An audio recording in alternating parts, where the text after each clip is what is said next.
The name of the suspect who died in the officer-involved shooting is 21-year-old Matthew Stover of Northway. According to reports, at approximately 3 a.m. yesterday, a caller reported that there was a man wearing a mask carrying a long gun behind Denny's restaurant. While officers were searching for the suspect, a second call came from a Fairbanks Correctional Center employee reporting a sighting of the masked man behind the facility. Officers located the suspect, later identified as Stover, in a vehicle and set up a perimeter at a snow dump adjacent to the Big Dipper Chief Andrew Isaacs Medical Center and FCC. 2 officers approached in their vehicles, stopping a considerable distance away.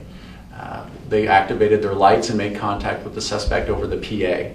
As soon as that PA announcement started, the suspect exited his vehicle, immediately turned, started running towards the officers, raised an AR-style rifle, and began firing as he ran towards the patrol cars. Officers returned fire and Stover died on scene. He was armed with an AR-style rifle and a Glock 9mm handgun.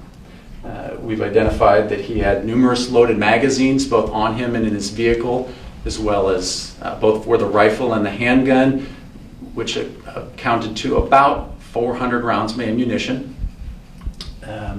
He also was wearing body armor that covered a significant part of his body. Police observed Stover had modified his vehicle to conceal its make and model. A strong odor of fuel and a large bag was sitting by the vehicle, so officials called the Fort Wainwright Explosive Ordnance Disposal Team to assist. The medical center, Regal Cinemas, and other area businesses were evacuated or placed on lockdown. No explosives were found. Police Chief Eric Jukes says the whys of this case are far from answered and is asking for the public's help with information about Stover.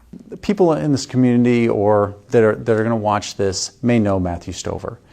We don't. We have very little contact, if any, with him.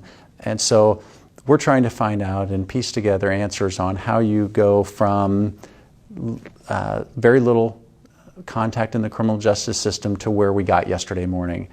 We would like answers. We would like to try to understand this. I'm sure his family and some of his friends would like answers and to try to put this together.